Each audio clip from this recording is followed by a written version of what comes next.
사무엘하를 강의에 준비하면서 이런 특별한 제목을 찾아봤습니다. 발견했습니다. 다윗이 하나님을 향하여 무한한 신뢰를 보내고 있구나. 무한한 신뢰를 보내고 있구나. 이게 왜 중요하느냐? 굉장히 성경 기자는 무한한 신뢰를 하나님께 보내고 있는 다윗의 삶의 여정을 중요하게 소위 드러내십니다.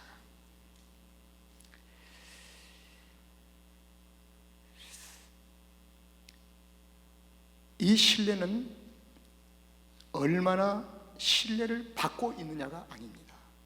조금 생각을 바꾸겠습니다. 내가 누구로부터 얼마나 신뢰를 받고 있느냐는 그 중심에 내가 있는 것이 아니고, 내가 누구에게, 대상에게 얼마나 신뢰를 하고 있는가에 대한 초점을 좀 맞추려고 합니다. 좀 더 나가서 모든 그리스도인들은 하나님을 향하여 무한한 신뢰를 보내고 있을까라고 하는 질문을 던지면서 시작합니다. 아마 여러분들의 마음속에는 글쎄 옳시다, 그렇지 못하는 것 같은데요, 이렇게 대부분의 그리스도인들이 생각을 갖게 될 것입니다. 제가 무한한 이 신뢰라고 하는 이 말을 단어로 표현하는 것은 일시적인 어느 순간에 신뢰했다가 그 다음에 무너지고, 또 신뢰가 무너지고 또 무너지고 하는 이런 일시적인 상태를 말하는 것이 아니라 변함없이 지속적으로 신뢰를 하고 있느냐는 것입니다. 바로 여기에 초점을 맞추고 있습니다. 그래서 이 신뢰라고 하는 말은 내재에 있는, 내 속에 내재에 있는 인격에서부터 출발을 합니다. 그래서 내재했다는 이 말은 내 마음에서부터 출발한다는 것입니다. 믿음의 출발은 마음에서부터 시작합니다. 하나님이 우리에게 주신 이 믿음이 어디서부터 둥지를 틀고 그리고 출발하느냐? 마음에서 믿어 입으로 시인한다는 겁니다. 표현한다는 것입니다. 그래서 신뢰는 깊숙한 내재에 있는, 마음속에 있는 인격에서 출발을 하게 됩니다. 그런데 이 신뢰는 의심이랄지 원망, 불평, 이 불신앙과 함께 할 수가 없습니다. 이러한 모든 것이 섞여지면 신뢰가 단절이 됩니다. 그래서 신뢰의 대상은 오늘 설교의 중심에 누구냐면 첫 번째 하나님이십니다. 우리 그리스도인이 하나님을 얼마나 신뢰하느냐는 것입니다. 이 신뢰가 바로 정리가 되지 아니하면 이웃과의 신뢰가 형성될 수가 없습니다. 성경에서 광야 40년 하나님과 함께 살았던 이스라엘, 그들은 신뢰 연속성이 없었어요. 어제는 신뢰처럼 보이는데 신뢰했는데 그 다음 날은 원망이 나와버리고 불평이 나와버리고 춤을 추는 것입니다.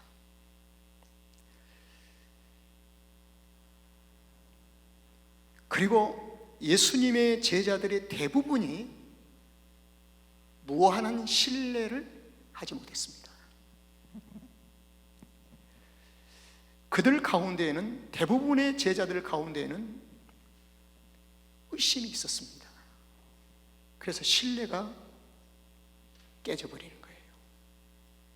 베드로도 신뢰한 것처럼 주님 앞에 표현은 했지만 사실은 결과적으로 보니까 깨져버렸어요. 철저하게 부서져 버린 신뢰. 그런데 예수님의 제자 중에 특별히 두 사람, 한 사람은 도마지요. 도마는 예수님의 신뢰 관계에서 실패를 했습니다. 실패함에도 불구하고 주님과 함께 살아가는 거예요. 오늘 회복이 되어지면 성령의 나타나심이 드러난대요. 하나님의 역사하심이. 그래서 오늘 제가 예배에 출발하면서 예배의 중요성을 잠깐 어필하는 것이 바로 제가 그 지난주에 공부한 내용입니다. 우리의 모든 삶의 결박과 묶여있는 마음의 모든 소원, 이것이 예배의 삶 속에 하나님의 임재하심이 나타나면 성령의 능력이 나타나심으로 모든 것이 다 해결된다는 거예요. 이걸 가르치는 거예요. 그런데 가룟 유다를 제외한 다른 제자들은 신뢰가 춤을 춥니다. 불신앙과 신뢰. 그러다 비로소 사도행전 2장에 가서 오순절날 성령의 강림으로 무한한 신뢰를 보내는 사람들의 반열에 서게 됩니다. 그래서 사도행전 2장 이후로 사도들의 배반이 전혀 나오지 않습니다. 완전한 신뢰의 줄로 묶여버린 사도들의 삶이 펼쳐집니다. 신뢰. 그런데 이 신뢰, 그러면요, 교회 안에서만 쓰는 게 아니라 사회에서도 쓰지요. 그래서 저는 일반적인 신뢰에 대해서 사회에서 말하는 세 가지 요소를 여러분들에게 좀 말씀드리려고 합니다. 일반적인 사회에서도 신뢰에 대해 중요성을 강조하기 위해서 그 중에 세 가지 요소를 갖출 때에 진정한 신뢰가 형성될 수 있다고 사회에서도 얘기를 합니다. 그게 첫째 뭐냐? 세 가지 중에 첫째 뭐냐면 정직과 정확성. 정직과 정확성에서 오는 믿음을 행동할 때 사회는 그 사람을 신뢰하게 되는 겁니다. 정확하고 정직하다. 그 다음에 두 번째로 요소 중에 두 번째는 일관된 품질.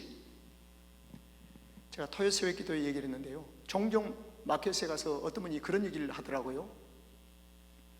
사과 상자를 사왔는데 위에 상자는 아주 깔끔하게 좋은 사과인데 밑에 사과는 썩어 있더라는 겁니다. 물론 주인이 일부러 넣지는 아니할 수도 있죠. 오래 유통하다 보니까 그게 썩을 수도 있지만 또 악덕 상인들은 넣을 수도 있어요. 이것은 일관된 품질의 삶이 아니라는 것입니다. 속임이지요, 속임. 그냥 속임인 거예요. 그 다음에 지식적인 만족에서 오는 믿음. 이것은 뭐냐면 자기의 분야에서 신뢰를 갖게 됩니다. 반주자들이 세 분인데 저분들은 내가 키보드를 피아노를 못 쳐요. 근데 저분들은 지그도고요, 기술적인 면에서 내가 신뢰를 하는 겁니다. 믿는 거예요. 참 대단하구나. 이게 사회에서 주는 두 번째의 신뢰된 요소랍니다. 그 다음에 세 번째로 친밀감. 이 친밀은 상대방을 존중하고 가치를 인정할 때, 그래서 이 친밀함은 모든 성도들이 가져야 할 중요한 덕목 중에 하나입니다. 왜? 성도는 우리 개개인이 하나님 앞에 존귀하고 가치가 있기 때문이에요.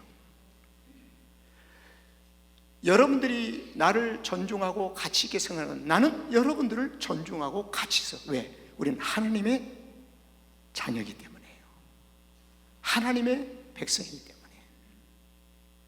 그래서 세상에서도 이 세 가지의 기준을 신뢰 3요소라고 얘기를 합니다.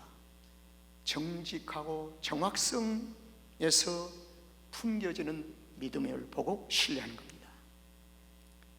그리고 일관된 품질, 예나 지금이나 변함없이 그 자리에서 동일하게 섬기고 일하는 것, 품질, 친밀감. 그런데 다윗은 이런 일반적인 세 가지 신뢰 요소에도 충족되는 사람으로 성경은 소개를 하고 있어요. 다윗을. 여러분, 다윗 왕은 어느 작은 마을에 보잘것없는 가정의 7째 막내 아들로 평범한 가정에서 태어났습니다. 그런데 어느 날 어린 다윗이 어렸을 때부터 아버지의 양을 치는 목동으로 자라고 있었는데, 어느 날 아버지가 불러요.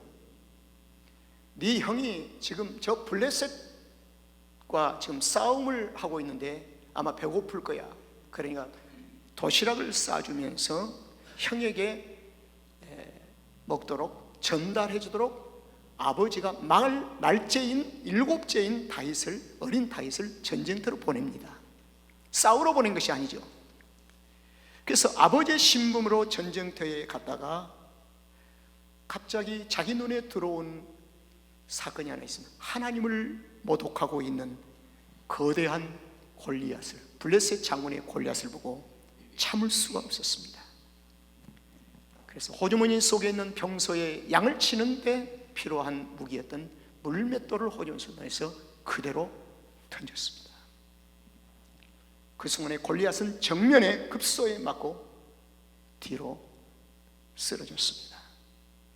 그때부터 어린 다윗에게는 하나님의 부르심과 하나님의 계획이 선명하게 드러내십니다. 드러내기 시작해요. 선명하게 드러내시는 그 드러냄이 첫 번째가 무엇이었냐면은 전혀 예상치 못했던 자기의 동족인 이스라엘 왕으로부터 시련과 고난과 핍박이 환경이 조성이 됩니다. 전혀 예측을 못했습니다. 예측하거나 미리 알았다면 준비라도 했겠는데 이유 없이 몰려오는 시련과 핍박과 큰 환난을 당하게 됩니다. 이것을 가리켜서 그리스도인에게는 연단이라고 얘기를 합니다. 리파인, 다시 그리하게 한다는 겁니다. 연단이라고 얘기합니다. 연단. 이 연단은 한 개인의 문제가 아니라 하나님의 의도되어진 계획 속에서 하나님이 세우신 목적을 이루시기 위해서라고 성경은 밝히고 있습니다. 이 연단.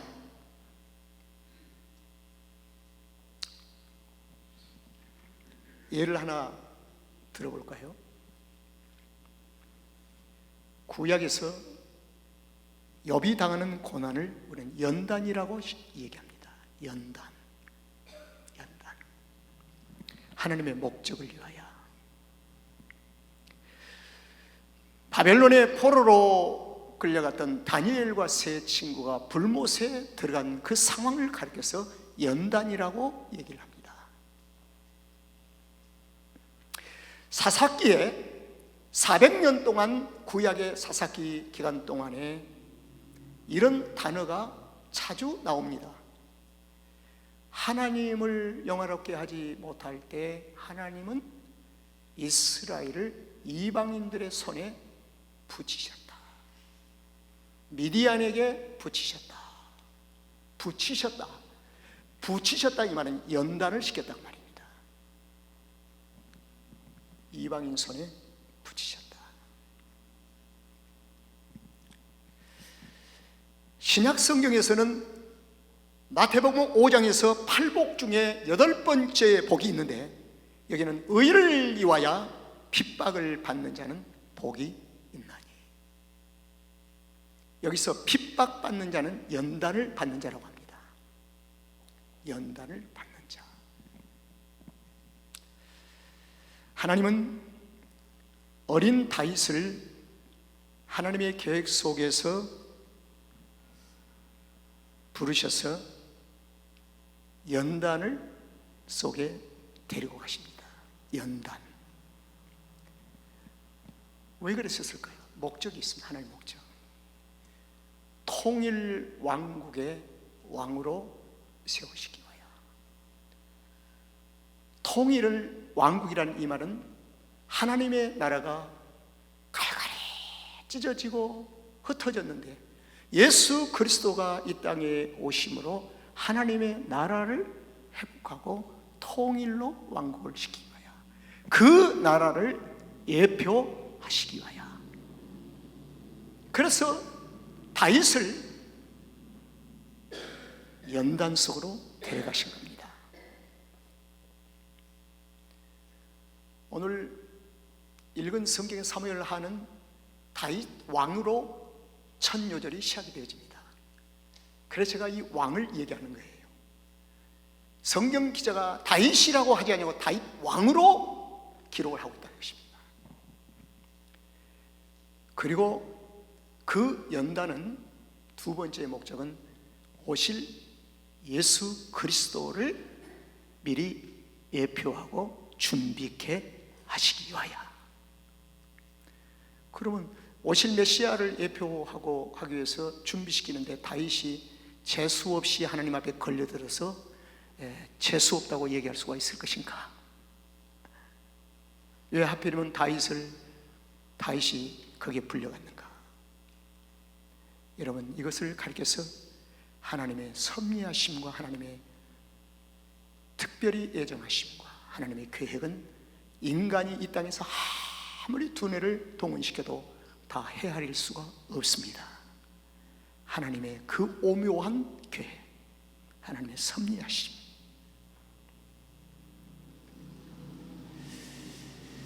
그런데 다윗에게 찾아온 이 연단이 진행되는 그 시간 속에 놀라운 것이 발견되어집니다.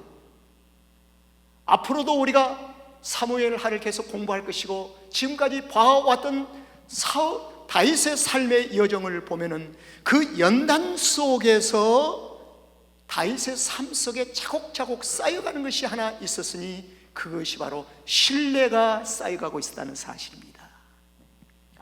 놀랍죠? 신뢰. 하나님 바로 그것을 노리신 겁니다.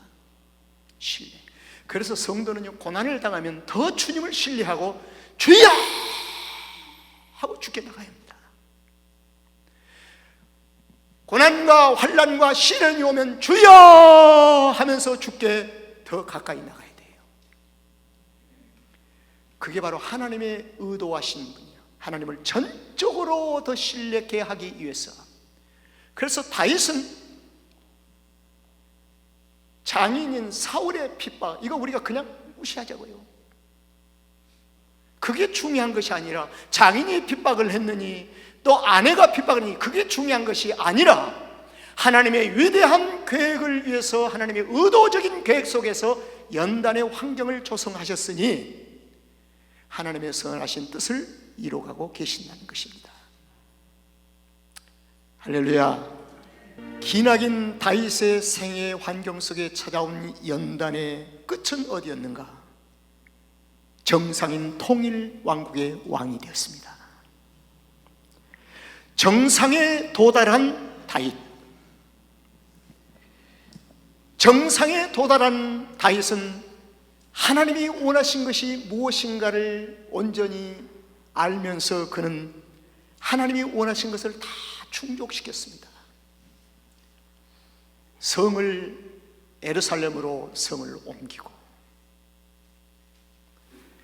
예루살렘에 도성을 쌓고 왕궁을 짓고 그리고 하나님의 성막을 짓고 그리고 마지막에 하나님의 언약궤를 모셔옵니다. 모든 것을 다 마친 후에 다윗은 왕의 신분으로 하나님과 단둘이 깊은 교제 속으로 들어갑니다. 이것이 오늘 본문 말씀입니다.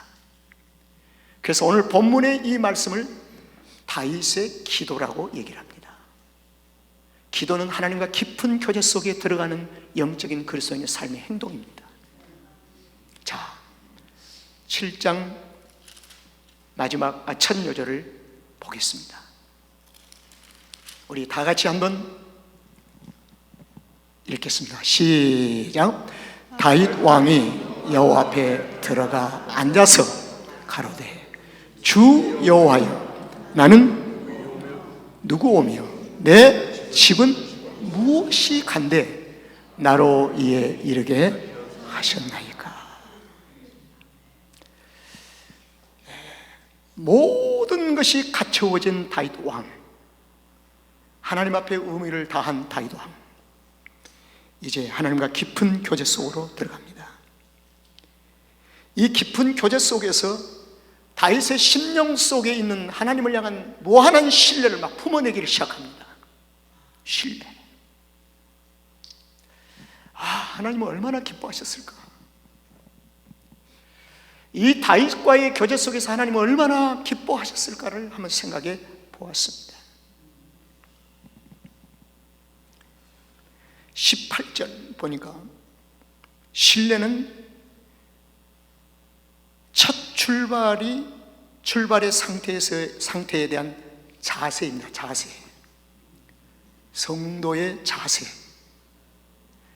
여러분, 이 자세는 굉장히 중요해요. 인사, 표정으로 표현되죠. 표현돼. 그래서 저는 우리가 미국에 살고 있지만 여기서 태어난 자녀들을 이르기까지 교회에서, 가정에서 자녀들의 인사를 잘 가르쳐야 합니다. 정중하게. 이게 얼마나 중요한지 몰라요. 그냥 뭐 하고 이게 아니라 정중하게.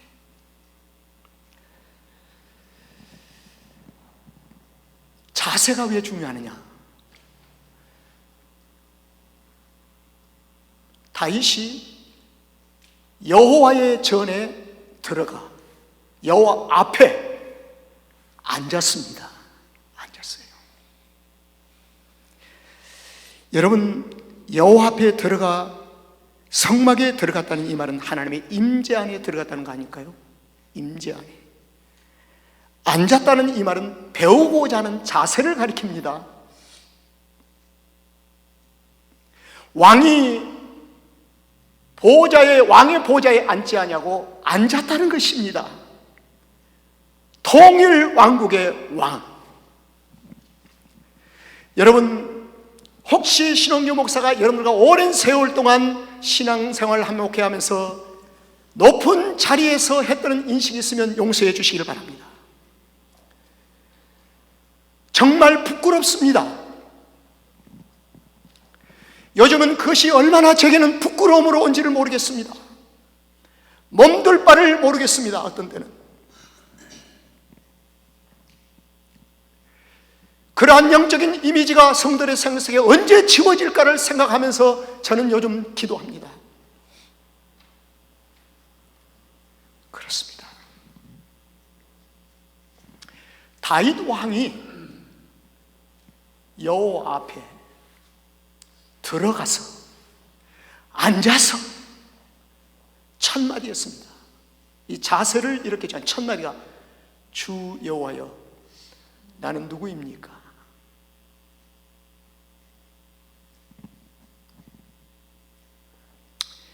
예수님은 자신을 소개할 때가 있었습니다.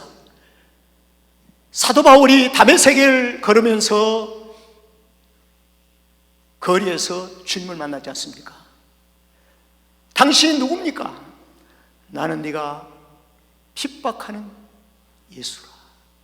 예수님이 소개합니다. 그럼 그리스도인들도 우리가 주님 앞에 소개를 해야 하잖아요. 내가 누구인가를. 그 소개가 어디에 나오지요? 바울 서신서에 종합적으로 나와 있어요. 사도 바울은 주님 앞에 설 때마다 주님, 나는 죄인으로서이다. 나는 죄인 중에 괴수입니다. 그가 주님을 만나기 이전에 하나님 앞에 설 때는 뭐라고 그랬습니까? 하나님이여, 나는 바리새인 중에 바리새인이요 베냐민 지파의 족속입니다. 율법에 흐르는 흠이 없는 자였습니다. 그가 주님을 만난 시간부터 그의 모든 삶의 고백이 달라졌습니다. 나는 죄인입니다. 어찌 내가 감당하겠습니까? 주의 은혜가 아니면 내가 어찌 살겠습니까? 이렇게 바뀌어버린 거지요. 그래서 오늘 다윗이 들어가서 하나님 임재 앞에 앉아서 하는 말이 주여 나는 누구이옵니까? 내 집이 무엇입니까? 가장 작은 집이지 않습니까? 유다 족속 중에 가장 천하고 알 수 없는 작은 집이었습니다. 왕이 하는 소리입니다. 지금 통일 왕이 하는 소리예요. 이게 바로 하나님과의 신뢰가 깊어질 수 있는 하나의 루트, 길이 되는 것입니다. 하나님과의 관계를 막는 것이 교만이죠. 겸손은 하나님과의 관계를 깊게 하는 것입니다. 내가 누굽니까? 목동 출신이 않습니까? 내 집이 뭐 아무것도 볼 것이 없습니다. 근데 어떻게 해서 이 왕의 영광이 우리 가정에 임하게 됐습니까? 바로 그거죠. 19절부터 21절을 봅니다. 주 여호와여, 주께서 이것을 오히려 적게 여기시고 주님이 은혜를 베푸시고 은혜 베푸신 공치사를 주님이 안 하시는 겁니다.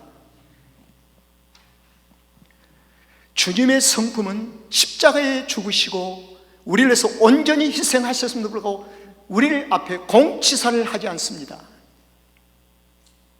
공치사가 무슨 말인가 아시죠? 주님, 인격이요 성품입니다. 종의 집에 어찌하여 이렇게 영구의 은혜를 입혀주시나이까? 주의 종의 가정에 이 지금 왕이 하는 소리예요. 지금 권세가 대단히 있는 왕이 하는 소리입니다. 지금. 그리고 20절,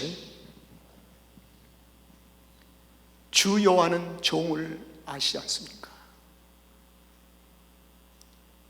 너무 잘 알고 계시잖아요. 다윗이 주께 무슨 말씀을 하오리까? 할 말이 없습니다. 주님. 21절, 여기서 중요한 게 나옵니다. 주의 뜻대로 이 모든 큰 일을 행하사 주의 종에게 알게 하셨나이다. 저는요, 예전에도 그 말씀 준비하면서 그랬지만은 이번 이 기도문을, 다윗의 기도문을 읽으면서 참 부끄러웠습니다. 이 눈꽃만한 거 가지고 그냥 드러내고 하려고 했던 거 참 부끄러웠습니다. 정말 부끄러웠어요. 주의 뜻대로 이 모든 큰 일을 행하사 주의 종에게 알게 하셨나이다. 여러분, 여기서 이제 다윗의 무한한 신뢰가 어디서 나왔는지를 압니다. 주의 뜻을 온전히 아는 자는 주님을 무한하게 신뢰할 수가 있습니다.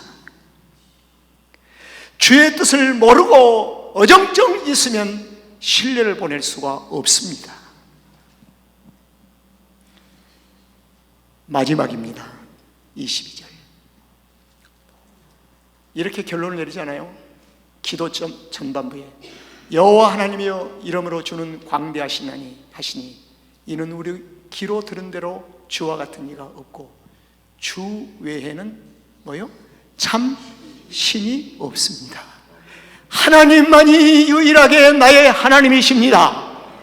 이게 신뢰예요. 누구를 의지하겠습니까? 하나님만 전적으로 신뢰하겠습니다. 사람 보고 시험 들고 사람 의지하다 시험 들고 그러죠. 하나님 보고 시험 든 사람 손 들어보세요. 하나님 보고 시험 든 사람은 무슨 사람입니까? 하나님을 향해 신뢰를 보내지 못한 원망과 불평에서 왜 기도 응답을 안 해주십니까? 여기서 하나님을 향해서 원망하는 겁니다. 하나님은 우리의 기도를 다 듣고 담고 계십니다. 그래서 우리의 때가 아닌 하나님의 때에 하나님께서는 하나하나 다 이루어 가실 줄로 믿습니다. 이게 주의 뜻이에요. 오늘 결론으로 이렇게 말씀 마칩니다. 하나님 앞에 다윗은 하나님을 향한 무한한 신뢰를 보내고 있습니다.